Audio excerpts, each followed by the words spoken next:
بسم اللہ الرحمن الرحیم۔ ہے ہماری درسگاہ کربلا کربلا۔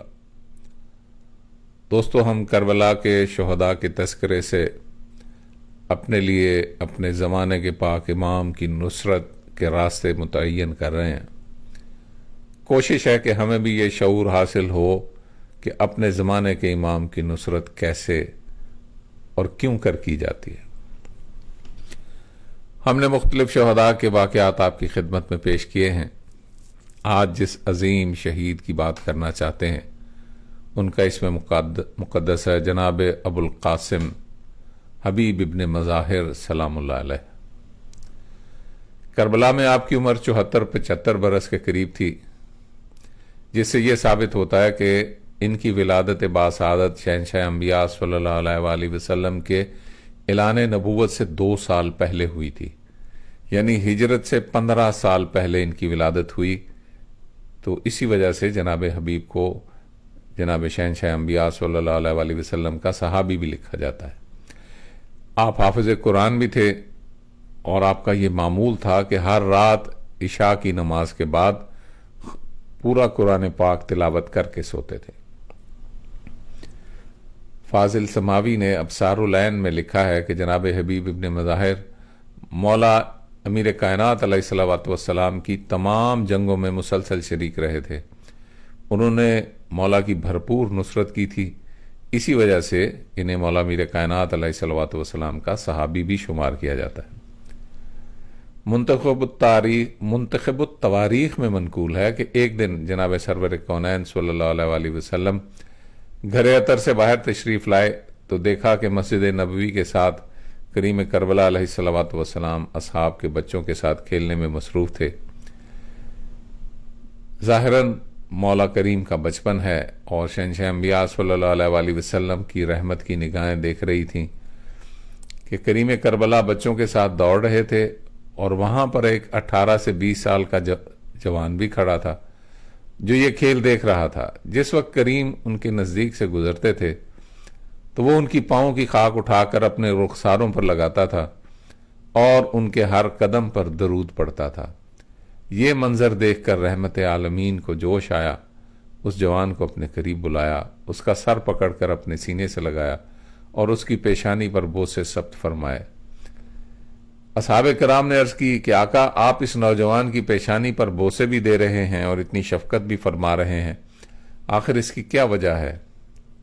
آپ جناب نے آنکھوں سے آنسو جاری فرماتے ہوئے یہ لفظ ارشاد فرمایا کہ یہ میرے مظلوم بیٹے کے ناصرین میں سے ہے، یہ مشکل وقت میں میرے لال کی نصرت کرے گا۔ جناب حبیب کریم کربلا علیہ الصلوۃ والسلام کے علمبرداران لشکر میں سے تھے اور ان کے ایسے باوفا صحابی تھے جو ان سے کسی بھی وقت جدا نہ ہوئے تھے اور وہ دن رات ان کی مودت کا دم بھرتے رہے۔ ایک بڑا منفرد سا واقعہ تاریخوں میں ملتا ہے کہ ایک دن جناب میثم تمار گھوڑے پر سوار ہو کر کوفہ میں اسدی قبیلے کے ڈیرے کے نزدیک سے گزر رہے تھے کہ انہوں نے دیکھا کہ جناب حبیب بھی اپنے گھوڑے پر سوار ہو کر کسی طرف تیار کھڑے ہیں۔ تو یہ دونوں ایک دوسرے کے قریب آئے، اتنے قریب ہوئے کہ ان کے گھوڑوں کی گردنیں ایک دوسرے سے مل گئیں۔ اب انہوں نے ایک دوسرے کے ساتھ دل لگی کرنی شروع کی۔ جناب حبیب فرماتے ہیں، مسکرا رہے ہیں اور فرما رہے ہیں کہ ہم ایک جوان کو دیکھ رہے ہیں کہ جس کے سر پر بال تو بہت تھوڑے ہیں اور وہ کوفے میں کھجوریں اور خربوزے بیچتا ہے اور اس کے پاک خاندان کے ساتھ محبت اتنی ہے کہ اس محبت کے جرم میں اس کو پھانسی پر لٹکایا جا رہا ہے اور اس کے پہلو میں نیزہ مار کر اسے شہید کیا جا رہا ہے۔ جناب میثم نے مسکرا کر فرمایا کہ ہم بھی ایک شخص کو دیکھ رہے ہیں کہ جس نے مہندی سے اپنی داڑھی کو سرخ کیا ہوا ہے اور اس کے سر پر 2 بال ہیں اور وہ فرزند رسول صلی اللہ علیہ وآلہ وسلم کی نصرت میں گھر سے روانہ ہو رہا ہے اور درجہ شہادت پر فائز ہو رہا ہے اور اس کا سر کوفے کی گلیوں میں گھمایا جا رہا ہے۔ یہ ان کی دل لگی تھی، یعنی وہ اپنی اپنی شہادت کے تذکرے سن کے انجوائے کر رہے تھے، خوش ہو رہے تھے۔ ڈیرے پر جو دوسرے لوگ بیٹھے تھے انہوں نے کہا نعوذ باللہ نعوذ باللہ، یہ کیا جھوٹ بولتے جا رہے ہیں، اتنے جھوٹے بندے ہم نے کہیں دیکھے نہیں۔ اچانک وہاں پہ جناب رشید حجری سلام اللہ علیہ پہنچ گئے اور ان لوگوں نے ان کو جناب حبیب اور جناب میثم کی گفتگو سنائی تو جناب رشید حجری نے فرمایا کہ بھائی میثم پر اللہ رحم کرے، وہ یہ کہنا تو بھول گئے کہ جس وقت جناب حبیب کا سر کوفہ میں آئے گا تو ان کے سر کو اٹھانے والے کو باقی لوگوں میں سے 100 درہم زیادہ انعام ملے گا۔ دوستو، یہ ہیں آل محمد علیہ الصلوۃ والسلام کے علم کے علماء، جنہیں تمام علم عطا فرمایا گیا، انہوں نے کہیں سے حاصل نہیں کیا تھا۔ ان کے سامنے مستقبل حال جاری کی طرح سے تھا۔ یہ علم منایا اور علم بلایا کے عالم تھے، جو موت کے وقت اس کی کیفیات اور طرز موت سے بھی واقف تھے، اور آنے والی کوئی مصیبت ایسی نہ تھی جو ان کے علم میں نہ ہو۔ کریم کربلا علیہ الصلوۃ والسلام نے جناب حبیب سلام اللہ علیہ کی طرف 6 محرم کی رات کو خط تحریر فرمایا۔ قاصد روانہ ہوا، صبح سے پہلے یہ کوفہ کے دروازے پر پہنچا۔ اذان صبح سے پہلے کوفہ کی فصیل کا دروازہ کھلا تو یہ قاصد کوفے میں داخل ہوا اور صبح کو ان کے گھر پہ پہنچا۔ جناب حبیب اپنے گھر میں موجود نہیں تھے۔ یہ قاصد لوگوں سے پوچھتا پچھاتا ان کے گھر پہنچا تو جس وقت یہ جناب حبیب کے گھر پہنچا تو اس وقت جناب حبیب ناشتہ کر رہے تھے۔ جس وقت ان کی زوجہ نے ان کے سامنے راستہ رکھا اور انہوں نے پہلا لقمہ ہی اٹھایا تو وہ لقمہ ان کے گلے میں پھنس گیا۔ انہوں نے اپنی زوجہ سے فرمایا کہ کوئی نئی خبر آنے والی ہے۔ عین اس وقت قاصد نے دروازے پر دستک دی۔ یہ باہر آئے، قاصد نے جلدی سے ان کو خط دیا اور واپس چلا گیا اور وہاں پر رکا نہیں۔ انہوں نے خط جیب میں ڈالا اور واپس آ گئے۔ چونکہ یہ قاصد مختلف لوگوں سے پوچھتا پچھاتا ان کے گھر تک پہنچا تھا، اس لیے کوفہ میں آباد بنی اسد کو علم ہو گیا کہ جناب حبیب سلام اللہ علیہ کے پاس کریم کربلا کا نوازش نامہ پہنچ چکا ہے۔ وہ سب جمع ہو گئے کہ اب ہمارے لیے کیا حکم آیا ہے، مگر جناب حبیب نے راز کو راز ہی رکھا اور کسی کو نہیں بتایا کہ یہ خط مولا کریم کربلا علیہ الصلوۃ والسلام کی طرف سے ہے۔ جس وقت تمام لوگ واپس چلے گئے تو اس وقت ان کی زوجہ نے عرض کی کہ اب تمہارا کیا پروگرام ہے؟ جناب حبیب نے مصلحت کے پیش نظر ان کو بتایا کہ ہم سوچ رہے ہیں کہ جائیں یا نہ جائیں، کیونکہ اب ہماری ضعیفی ہے، ہم سے تلوار بھی نہیں اٹھائی جاتی، ہم اس ضعیفی میں کیا نصرت کریں گے۔ یہ فرما کر انہوں نے زوجہ گرامی کو رخصت فرمایا۔ ان کی زوجہ اندر گئیں، اندر جا کر انہوں نے اپنا برقع اٹھایا اور آ کے جناب حبیب سلام اللہ علیہ کے سر پہ رکھ دیا، اور جناب حبیب نے فرمایا کہ یہ کیا مذاق کر رہی ہو؟ تو اس نے جواب دیا کہ آپ امام مظلوم علیہ الصلوۃ والسلام کی نصرت کرنے کے لیے عورتوں کی طرح ڈر رہے ہیں تو پھر عورتوں والا برقع بھی پہن لیں۔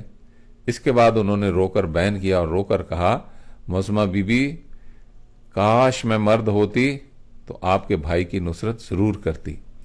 اس وقت جناب حبیب سلام اللہ علیہ نے اپنی زوجہ کو اپنے دل کی بات سے آگاہ فرمایا کہ ہم تو جانے کی تیاری کر رہے ہیں، مگر ہر طرف چونکہ ناکہ بندی ہے اور باہر جانے کے لیے کوئی راستہ سوچنا ضروری ہے اور کوئی حکمت اختیار کی کرنی پڑے گی۔ 6 محرم کی شام کو یہ گھر سے نکلے تاکہ کوفے سے باہر جانے کا کوئی راستہ دیکھیں۔ یہاں ان کا گزر لوہاروں کے بازار میں سے ہوا تو انہوں نے دیکھا کہ ہزاروں لوگ اپنی تلواریں تیز کروا رہے ہیں، اپنے گھوڑوں کو نالے لگوا رہے ہیں، کچھ اپنے تیروں اور نیزوں کی نوکوں کو زہر میں بجھا رہے ہیں، یعنی سارا کوفہ بڑی جلدی میں نظر آ رہا تھا۔ جناب حبیب سلام اللہ علیہ اس بازار سے گزر کر اگلے بازار میں گئے۔ یہاں انہوں نے جناب مسلم ابن اوسجہ سلام اللہ علیہ کو دیکھا جو ایک عطار کی دکان سے مہندی لینے کے لیے آئے ہوئے تھے۔ اس وقت جناب مسلم ابن اوسجہ علیہ السلام کی عمر تقریباً 110 سال کے قریب تھی۔ جناب حبیب سلام اللہ علیہ نے جا کر ان کا شانہ ہلایا، انہوں نے مڑ کر دیکھا مگر ان کو پہچانا نہیں۔ جناب حبیب نے اپنے رخ سے دستار کا دامن ہٹایا تو پھر انہوں نے پہچان لیا اور ان کو گلے لگایا، اور پہلا سوال یہ کیا کہ آج تمام کوفہ متحرک نظر آ رہا ہے، خیریت تو ہے؟ یہ جنگ کی تیاریاں کس لیے ہو رہی ہیں؟ جناب حبیب سلام اللہ علیہ نے ان کو بتایا کہ کریم کربلا علیہ الصلوۃ والسلام کربلا میں پہنچ چکے ہیں۔ یہ سن کر جناب مسلم ابن اوسجا نے مہندی دکاندار کو واپس کر دی اور اپنی داڑھی پر ہاتھ پھیر کر فرمایا، اب تجھے صبغت اللہ سے ایسے رنگ دوں گا کہ جو رنگ کبھی بھی نہیں اترے گا۔ ان دونوں بزرگوں نے کوفے سے نکلنے کا پروگرام بنایا۔ کوفے سے باہر جناب حبیب سلام اللہ علیہ کی ایک جاگیر تھی، یعنی ایک زرعی فارم تھا۔ یہاں پر ان کے بھائی علی بن مظاہر بھی رہتے تھے اور ان کے چچا زاد بھائی بھی اسی فارم پہ رہتے تھے۔ جناب حبیب سلام اللہ علیہ اور جناب مسلم سلام اللہ علیہ نے آپس میں یہ فیصلہ کیا کہ آج رات ہم ہر صورت میں اس جاگیر میں پہنچ جائیں گے، جو پہلے پہنچے گا وہ دوسرے کا انتظار کرے اور وہاں سے آگے اکٹھے جائیں گے۔ جناب حبیب سلام اللہ علیہ نے آتے ہی اپنے غلام کو فرمایا کہ تم ہمارے گھوڑے پر سوار ہو کر شہر کے باہر ہماری جاگیر کے باہر ہمارا انتظار کرنا، اور اگر کوئی آدمی راستے میں پوچھے تو یہ بتانا کہ میں کھیتوں پر کام کرنے جا رہا ہوں۔ اور کھیتوں میں کام کرنے والے جو زرعی سامان تھا، اس سامان میں انہوں نے اپنا سامان جنگ بھی چھپا کر کوفے سے باہر بھجوا دیا۔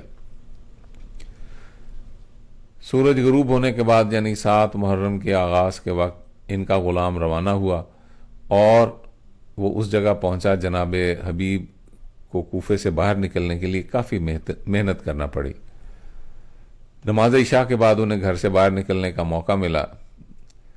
ادھر ان کا غلام بڑی بے چینی کے ساتھ ان کا انتظار کر رہا تھا اور ان کو گھوڑے کے ساتھ کلام کرنے میں مصروف تھا اور کہہ رہا تھا کہ یہ سردار لوگ بھی عجیب ہوتے ہیں اور بڑے لاپرواہ بھی ہوتے ہیں۔ آج کریم کربلا علیہ الصلوۃ والسلام کو نصرت کرنے کا موقع آیا ہے تو بھی یہ سردار اپنی سستی نہیں بھولے۔ دیکھو، اگر وہ تھوڑی دیر تک نہ پہنچے تو تم میرے ساتھی بننا، ہم دونوں کریم کربلا کی نصرت کے لیے کربلا چلیں گے۔ یہ گھوڑے اور غلام کے درمیان بات ہو رہی تھی کہ ادھر سے جناب حبیب پہنچے۔ جا کر سلام کیا تو غلام بہت خوش ہوا۔ اس وقت جناب حبیب سلام اللہ علیہ جناب مسلم ابن اوسجا سلام اللہ علیہ کے انتظار کے لیے رک گئے۔ کچھ دیر کے بعد جناب مسلم ابن اوسجا بھی اپنی بیوی کو محمل پہ بٹھائے، ایک کنیز، ایک بیٹا اور ایک غلام ان کے ساتھ تھا۔ یہ چھپ کر آنے کی کوشش نہیں کر رہے تھے، اس لیے کہ ان کی ضعیفی اور مستورات کو ساتھ دے کر کسی پہرے دار نے ان پر سوال ہی کوئی نہیں کیا اور یہ آسانی سے وہاں پر پہنچ گئے۔ اب یہ سارا کارواں رات کی تاریکی میں کوفے کے نواح سے کربلا کی طرف جانے لگا۔ جناب حبیب نے وہاں فرمایا کہ ہمیں اپنے بھائی اور اپنے چچا زاد بھائیوں کو بھی مولا کی نصرت کی دعوت دینی چاہیے۔ چنانچہ یہ دعوت لے کر وہ اپنے بھائی اور اپنے چچا زاد بھائیوں کے پاس گئے۔ جناب ربیعہ بن خوت الاسدی اور جناب علی بن مظاہر یہ دونوں تیار ہوئے اور جناب علی بن مظاہر نے بھی اپنی زوجہ کو ساتھ لیا۔ یوں یہ چھوٹا سا کارواں 7 محرم کی صبح کریم کربلا کے لشکر کے قریب پہنچا۔ طلوع آفتاب کے بعد مولا اپنی مختصر سی فوج کو خیمے میں یاد فرماتے ہیں، ان کو آگاہ فرماتے ہیں کہ اب جنگ ناگزیر ہو چکی ہے، اس لیے ہم مدینہ منورہ سے جو 12 علم تیار کر کے ساتھ لائے تھے مناسب ہے کہ ہم وہ علم تقسیم فرما دیں۔ وہ سارے کے سارے علم پاک سامنے آئے۔ مولا کریم کربلا علیہ الصلوۃ والسلام نے ایک علم کو اپنے ساتھ علیحدہ رکھ دیا اور 11 علم تقسیم فرما دیے۔ اس وقت کسی نے عرض کی کہ آقا یہ علم کس کے لیے ہے؟ تو مولا نے فرمایا اس کا علم بردار ابھی پہنچنے والا ہے۔ اسی وقت کوفہ کی طرف سے گرد سفر نظر آئی۔ مولا نے فرمایا کہ تمام صحابہ چل کر ان کا استقبال کریں کیونکہ ہماری فوج کا ایک علم بردار آ رہا ہے۔ جناب حبیب جس وقت خیام کے قریب آئے تو ان کی نگاہ مولا کریم کربلا علیہ الصلوۃ والسلام پر پڑی۔ جناب حبیب جلدی کے ساتھ راہوار سے اترے اور قریب پہنچ کر کریم کربلا علیہ الصلوۃ والسلام کے سامنے ادب کی وجہ سے زمین کو بوسہ دیا۔ اس وقت ان کی آنکھوں سے آنسو جاری ہو گئے۔ جس وقت انہوں نے آ کر کریم کربلا علیہ الصلوۃ والسلام کے قدموں پر سر جھکانے کی کوشش کی تو کریم ازل نے ان کے شانوں سے پکڑ کر انہیں سینے کے ساتھ لگایا جو ہی سینے سے لگایا تو اب صبر کے سارے بند ٹوٹ گئے اور جناب حبیب اونچی آواز سے رونے لگے۔ یہی آواز خیام اقدس میں پہنچی تو جناب عالیہ پاک صلوات اللہ علیہ نے دائی پاک کو فرمایا کہ معلوم کرو کہ یہ کس کے رونے کی آواز ہے۔ دائی پاک نے آ کر اطلاع دی کہ آپ کے بھائی کے بچپن کے ساتھی جناب حبیب سلام اللہ علیہ تشریف لائے ہیں اور کریم کربلا علیہ الصلوۃ والسلام کو گلے لگا کر گریہ کر رہے ہیں۔ کریم کی کریم بہن نے فرمایا کہ دائی پاک آپ حبیب کے پاس جاؤ اور ان سے کہو کہ تمہاری بہنیں تمہیں سلام فرما رہی ہیں۔ جس وقت جناب حبیب سلام اللہ علیہ کو دائی پاک نے معظمہ کائنات صلوات اللہ علیہ کے سلام دیے تو جناب حبیب نے اپنا امامہ زمین پر پھینک دیا اور سر میں خاک کربلا ڈالی اور رو رو کر عرض کی کہ میں کیا اور میری اوقات کیا کہ مولا میرے کائنات کی پاک بیٹیاں میری طرف سلام بھجوائیں۔ 8 محرم کی رات ہوئی۔ اب جنگ کے آثار اور امکانات بڑھنے شروع ہو گئے۔ رات کو جناب حبیب سلام اللہ علیہ نے عرض کی کہ آقا اگر آپ اجازت فرمائیں تو میں کچھ لوگ آپ کی نصرت کے لیے بلاؤں۔ مولا نے فرمایا آپ کسے ہماری نصرت کی دعوت دیں گے؟ انہوں نے عرض کیا مولا یہاں سے قریب ہی غازریہ کی ایک بستی ہے، اس میں بنی اسد کی ایک شاخ ہے اور بنی اسد کا قبیلہ آباد ہے، وہ ہمارے ہی قبیلہ کے لوگ ہیں، اگر میں انہیں جا کر نصرت کی دعوت دوں تو امید ہے کہ وہ قبول کر لیں گے۔ مولا نے انہیں جانے کی اجازت عطا فرمائی۔ جس وقت رات کافی ہو گئی تو جناب حبیب ناکہ بندی کرنے والوں سے چھپ کر غازریہ کی بستی میں آئے۔ انہوں نے تمام لوگوں کو جمع کیا اور ان میں شعور نصرت پیدا کرنے کی کوشش کی۔ اس مجمع میں عبداللہ بن بشر الاسدی موجود تھا جو اس بستی کے لوگوں کا سردار بھی تھا۔ اس نے جناب حبیب کی بات کو بڑے غور سے سنا اور لبیک بھی کہا، اور اس وقت اس نے وہاں پر ایک طویل رجزیہ نظم بھی پڑھی اور نصرت کے لیے لوگوں کو آمادہ کیا۔ سب سے پہلے اس کے ساتھ 90 جوانوں نے نصرت کا وعدہ کیا اور پرجوش نعرے بھی لگائے۔ ان کے جوش دلانے پر بنی اسد کے 1000 افراد نصرت کے لیے تیار ہو گئے۔ انہوں نے یہ پروگرام بنایا کہ کل رات ہم یہاں سے نکل کر مولا کی بارگاہ قدسی میں حاضر ہو جائیں گے اور ان کو نصرت پر آمادہ کرنے کے بعد جناب حبیب واپس مولا کے خیام کی طرف تشریف لے آئے۔ اس سے اگلے دن یعنی 8 محرم کے دن بنی اسد میں سے ایک ملون نے جا کر ابن سعد ملون کو یہ مخبری کی کہ بنی اسد کے لوگ آج رات کریم کربلا کی نصرت کے لیے آ رہے ہیں۔ یہ سن کر ابن سعد ملون نے ارزق شامی ملون کو حکم دیا کہ جا کر بنی اسد کی بستی پر حملہ کر دو۔ اس ملون نے 8 محرم کے دن 400 بروایت دیگر 4000 سپاہیوں کے ساتھ جا کر ان کی بستی پر حملہ کر دیا۔ بنی اسد کے جوانوں نے ان کا بے جگری سے مقابلہ کیا۔ عبداللہ ابن بشیر جو ان کے سردار تھے وہ شہید ہو گئے، بہت سے دیگر بنی اسد کے جوان شہید ہوئے، باقی وہاں سے بھاگ گئے۔ اس کے بعد کسی نے بھی کربلا آنے کی کوشش ہی نہیں کی۔ شب عاشور جب بار بار چراغ بجھائے گئے تو خیمہ کی ایک طرف سے سفید ریش بزرگ جناب حبیب ابن مظاہر سلام اللہ علیہ اٹھے۔ برستی ہوئی آنکھوں اور کامتے ہوئے ہونٹوں کے اندر ہزاروں باتیں تڑپ کر زبان پر آنا چاہتی تھیں، مگر جذبات کی شدت ان کے سامنے دیوار بن کر کھڑی تھی۔ آہستہ آہستہ عرض کرتے ہیں کہ آقا آپ کی ذات تو ازل سے بے نیاز ہے، بے غرض ہے، غرض مند تو ہم ہیں۔ ہمیں یہ امید نہ تھی کہ آپ کی ذات اقدس اس قدر بے نیازی کا مظاہرہ فرمائے گی کہ اپنے بچپن کے ساتھی سے بھی بے نیاز ہو جائے گی۔ آپ یہ فرمائیں کہ اگر آج ہم یہاں سے چلے بھی جائیں تو کیا موت سے بچ جائیں گے؟ ہرگز نہیں۔ اور جب انسان کا انجام موت ہی ہے تو پھر یہ موت آپ کی نالائن پاک پر قربان ہونے کی شکل میں کیوں نہ آئے؟ اس سے بڑھ کر اور سعادت کیا ہوگی؟ آقا کل ہم سب آپ کے نانا پاک کی خدمت میں حاضر ہوں گے، اور اگر انہوں نے یہ سوال کیا کہ حبیب تم بھی میری بیٹیوں کو دشمنوں میں تنہا چھوڑ کر واپس چلے گئے تو میں اپنے پاک رسول کو کیا جواب دوں گا؟ صاحبان مقتل لکھتے ہیں کہ جس وقت اصحاب کے خیام پاک شہزادیوں صلوات اللہ علیہن کے خیام کے ساتھ آ کر لگائے گئے تو جناب حبیب ابن مظاہر اپنے خیمہ میں آ کر گریہ فرما رہے تھے اور روتے روتے معظمہ کائنات صلوات اللہ علیہ کی خدمت میں عرض کر رہے تھے کہ میری عالیہ بی بی ہم دیکھ رہے ہیں اور وہ دن ہمارے سامنے آج کی طرح موجود ہے کہ آپ بغیر سرپوش اونٹوں پر سوار ہیں اور آپ کو امت ملعون مختلف شہروں سے گزار رہی ہے، آپ کے محملوں سے آگے آپ کے بھائی کا سر اتھر ہے، ہائے میری شہزادی پاک۔ جناب حبیب رو رو کر یہ واقعات بیان فرما رہے تھے، ان کی داڑھی آنسوؤں سے بھیگی ہوئی تھی۔ جس وقت معظمہ کائنات صلوات اللہ علیہ نے جناب حبیب کے یہ فقرے سنے تو مخدومہ نے خیمہ کی چوب کے ساتھ اپنی پیشانی کو ٹکرایا اور رو کر فرمایا، حبیب بھائی سے کہو یہ سب حالات ہمیں پاک بھائی نے پہلے سے بتلائے ہوئے ہیں، ہم خالق کی رضا پر راضی ہیں، آپ فکر نہ کریں، ہم شام کی تیاری کر کے آئی ہیں، ہم وطن کو خیر بات کہہ چکی ہیں۔ جس وقت تمام اصحاب و انصار کا امتحان ہو چکا تو کریم کربلا علیہ الصلوۃ والسلام حرم پاک میں تشریف لائے۔ ملکہ عالمین صلوات اللہ علیہ نے پاک بھائی کو تکیہ دیا، مولا نے تکیے سے ٹیک لگا کر نیم دراز ہو کر آرام فرمایا تو معظمہ کائنات صلوات اللہ علیہ نے فرمایا، بھیا ہم امت سے بہت ڈرے ہوئے ہیں، صابات مدائن کل کا واقعہ ہے، شیعہ کہلوانے والے اصحاب نے عین موقع پر دھوکہ دے کر میرے بھائی کو زخمی کیا تھا اور دشمنوں کے حوالے کر دیا تھا، کرنے کا پروگرام بنایا تھا، کہیں ایسا تو نہیں کہ آپ کے اصحاب بھی ان کی طرح ہمارا ساتھ چھوڑ جائیں، کہ آپ نے اصحاب کا امتحان لے لیا ہے۔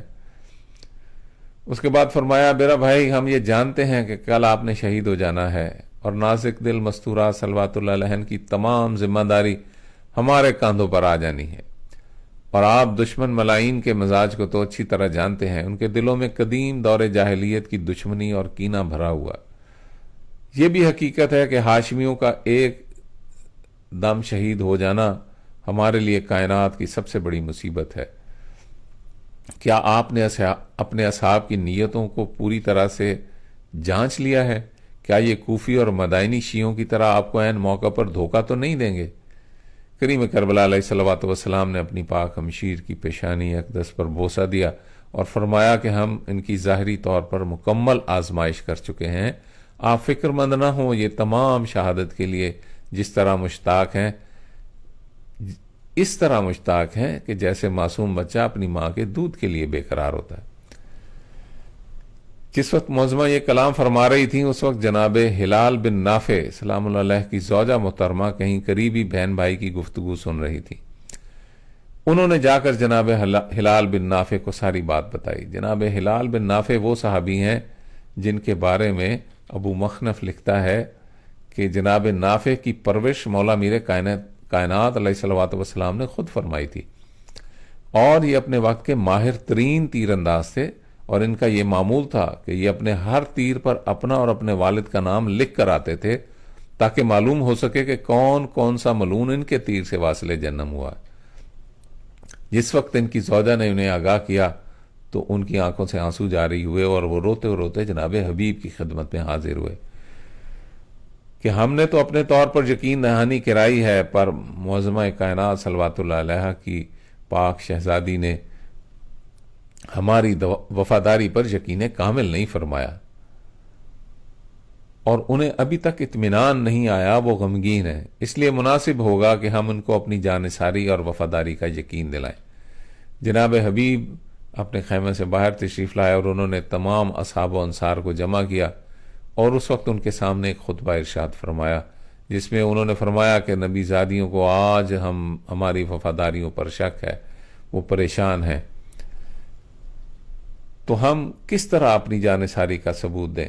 اس کے بعد جناب حبیب نے تمام اصحاب سے مخاطب ہو کر فرمایا کہ اب ہم تہہ دل سے عہد کرتے ہیں کہ اپنی زندگی میں معظمہ کائنات کی بیٹیوں کو محفوظ رکھیں گے، ورنہ کل جب یہ نواسیاں روتے ہوئے اپنے پاک نانا سے ہمارے خلاف شکایت کریں گی تو ہم کیا جواب دیں گے۔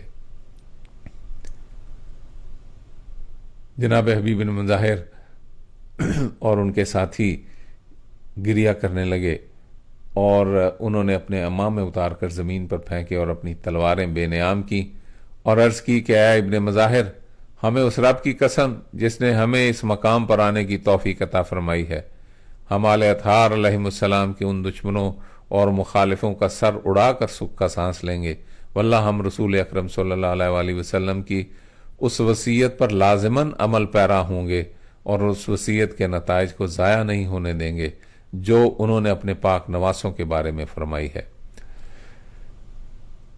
جناب حبیب نے اصحاب سے مخاطب ہو کے فرمایا کہ مناسب ہے کہ ہم سب خیام اطہر کے سامنے جا کر پاک معظمہ کو اپنی جانثاری کا یقین دلائیں۔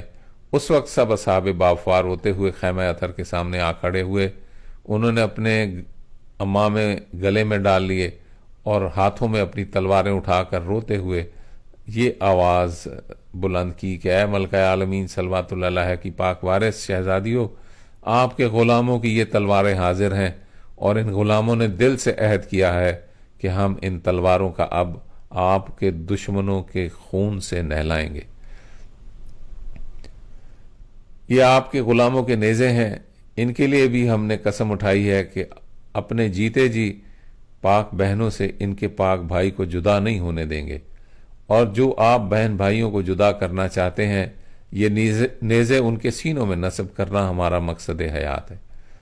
جس وقت یہ تمام اصحاب و انصار خیام اقدس کے سامنے گریہ و بکا کر رہے تھے تو قیامت کا منظر تھا۔ ایسا محسوس ہوتا تھا کہ اس گریہ و زاری سے ارض کربلا کا ذرہ ذرہ گریہ کر رہا ہے اور ان کے ساتھ شامل ہے۔ مولا سید الساجدین صلوات اللہ علیہ وآلہ کی روایت ہے کہ جس وقت اصحاب و انصار نے گریہ و بکا کے ساتھ محشر بپا کیا تو کریم کربلا علیہ الصلوۃ والسلام خیمے سے باہر تشریف لائے اور سب سے فرمایا کہ ہم تمہیں بشارت دیتے ہیں کل تم ہمارے ساتھ سفینہ شہادت پر سوار ہوگے اور کوئی بھی تم میں سے محروم نہیں ہوگا۔ اس وقت تمام اصحاب و انصار کی زبانوں سے بے ساختہ نکلا کہ لاکھ لاکھ حمد ہے اس کریم ازل کی جس نے ہم کو آپ کے ساتھ شہادت کا اعزاز عطا فرمایا ہے۔ یہ کہتے ہوئے تمام پاک اصحاب پر بارگاہ امام عالی مقام میں سجدہ ریز ہو گئے اور عرض کی کہ آقا، آپ کی ذات کے لاکھ لاکھ احسان ہیں کہ آپ نے ہمارے ان حقیر سروں کے نذرانے قبول فرمائے ہیں۔ اس وقت مولا نے ان کے جھکے ہوئے سروں کی طرف دیکھا اور فرمایا اپنے سر سجدوں سے اٹھا لو اور اپنے آخرت کے مقامات عالیہ پر نظر کرو۔ اس وقت ان کی آنکھوں سے حجابات اٹھا دیے گئے اور انہوں نے جنت الفردوس میں اپنے اپنے مقامات اعلیٰ کو دیکھا۔ اس وقت جناب امام کائنات علیہ الصلوۃ والسلام نے ایک ایک کو فرمایا کہ یہ گھر جناب حبیب کا ہے، یہ میرے جون کا گھر ہے، یہ میرے بابا پاک کے صحابی مسلم ابن اوسجا کا گھر ہے۔ جس وقت کریم کربلا نے انہیں ان کے مقامات عالیہ کا نظارہ کرایا تو عین اسی وقت شریکت الحسین بی بی پاک صلوات اللہ علیہ نے اپنی کنیز خاص کو حکم فرمایا کہ تم سب اصحاب و انصار کو ہماری طرف سے پیغام دو کہ اے اصحاب طیبین، اب نبی زادیوں کی حمایت اور حفاظت کے ضامن تم ہو۔ یہاں پر ملکہ عالمین صلوات اللہ علیہ نے انہیں طیبین کا خطاب عطا فرمایا، اور یہ وہ مقام ہے جو منا اہل البیت سے بھی بڑا مقام ہے۔ حقیقت یہ ہے کہ منا اہل البیت کچھ افراد کو فرمایا گیا، مثلا جناب سلمان پاک کو بھی فرمایا، جناب مالک اشتر کو بھی فرمایا، جناب امراء القیس بن عابس علیہ السلام کو بھی فرمایا، مگر اہل بیت طیبین صرف ان معصومین صلوات اللہ علیہ اجمعین کو فرمایا گیا جو عصمت صغریٰ اور عصمت کبریٰ کے مالک تھے، اور پھر ان اصحاب کربلا کو بھی طیبین کا خطاب عطا فرما دیا گیا، جس کا نتیجہ یہ تھا کہ ہمارے ائمہ ہدیٰ علیہ السلام میں سے جنہوں نے بھی کربلا محلہ میں جا کر ان کی زیارت کی، سب کی زبان سے یہ فکرہ ضرور نکلا کہ بے ابی انتم و امی، میرا باپ بھی آپ پر قربان، میری ماں بھی آپ پر قربان۔ دوستو، جس وقت مولا سید الساجدین صلوات اللہ علیہ نے کربلا کے شہداء کے لاشہ اقدس کو دفن کیا تو تقریباً تمام شہداء کو گنج شہداء کی زینت بنایا، لیکن ایک شہید کو علیحدہ سے دفن کیا، ان کو اجتماعی قبر کا حصہ نہیں بنایا، اور وہ تھے جناب حبیب ابن مظاہر۔ اور اس وقت مولا نے فرمایا کہ مجھے میرے پاک بابا نے وصیت فرمائی تھی کہ میرے اس دوست کو تمام شہداء کے ساتھ نہیں، علیحدہ سے دفنانا۔ آج بھی جو کربلا کی زیارت کو جاتے ہیں تو وہ دیکھتے ہیں کہ مقام شہادت اور ذریعہ اقدس کریم کربلا کے درمیان میں ایک چھوٹی سی زری ہے، اور یہ جناب حبیب ابن مظاہر صلوات اللہ علیہ کی ذریعے خداوند عالم ہمیں بھی اپنے پاک امام سے اسی طرح کی محبت اور مودت کرنے کا سلیقہ عطا فرمائے، ہمیں توفیق عطا فرمائے کہ ہم جناب حبیب ابن مظاہر کے نقش قدم پر چلتے ہوئے اپنے زمانے کے پاک امام پر اپنی جان کو قربان کر سکیں۔ آمین یا رب العالمین۔